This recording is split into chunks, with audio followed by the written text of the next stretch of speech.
All right, good evening. Welcome to your 5 News at 9 online. I'm Darren Bob. We're at a different location than we normally are for our Facebook Live newscast at 9 o'clock. Thank you for joining us. In the comments below, let us know what you're doing on this election night. Joining us from Little Rock, Roby Brock with our content partners, Talk Business and Politics.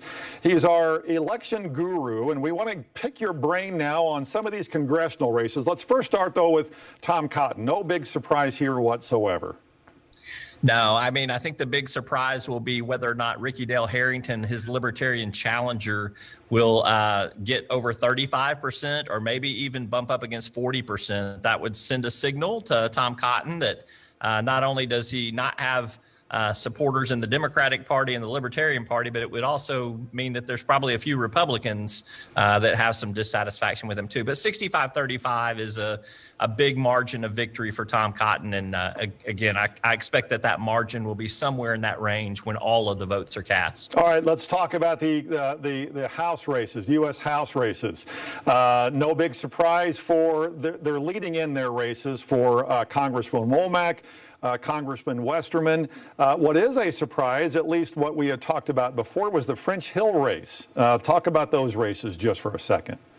Yeah, I think that Congressman Womack was in a pretty safe position for re-election. Celeste Williams has run a good campaign against him, but she has been underfunded, comparatively speaking, and this is a Republican district, so it has not moved back in terms of the pendulum swing to where a Democrat can have a pretty decent shot at winning this. And then Bruce Westerman in the 4th district, again, just another solidly red Republican district there. His challenger, William Hanson, the Democrat and the Libertarian candidate there too, also just underfunded and didn't make much of a race of this competition for the 4th district. The 2nd district that you're talking about is highly competitive. Oh, yeah.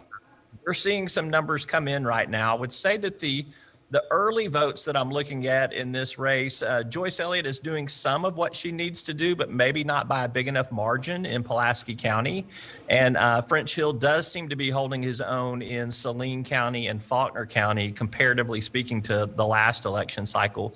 So unless there's some votes that come in on election day that change this, I do think that right now the advantage is French Hill, but we'll see until all the votes are cast. Yeah, it's been a long time since there was a Democrat congressman, a congresswoman in Arkansas, so that would be a major upset if French Hill were to lose that race. Yeah, you got to go back to Mike Ross winning re-election in 2010, then not running for re-election in 2012. And then in the 2nd district, you got to go back to 2008 to 2010. Yeah. Nick Snyder finished out that last term. One last statewide issue, the tax that it would become permanent for Arkansas roads and highways, and for that matter, county roads and city streets as well, too. That it seems, last I checked, it was being passed. It was being approved.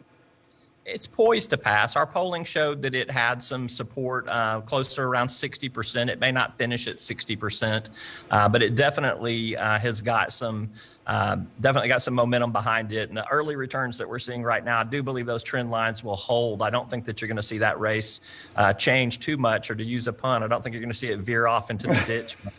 I knew that was coming. I think it stays right between the ditches where it is right now, and it'll probably finish somewhere in the range of what we're seeing. I knew I could count on you for something on election night. Roby Brock from Talk Business Politics out of Little Rock, thank you so much for being with us tonight. Appreciate you being here. Always good to be with you, Darren. All right, Gary, of course, will have a weather forecast for us tonight on your 5 News at 10. Also, we'll have election results. News at 10 over on Channel 5. Thank you so much for joining us for your 5 News at 9. Again, CBS News coverage all night long tonight. Live coverage as well over on our website, 5newsonline.com. Of course, right here on Facebook as well, too. CBS will be updating throughout the entire night tonight. We will have local results coming up tonight in about an hour or so on your 5 News at 10. Thank you for joining us. Until then, have a good Tuesday evening.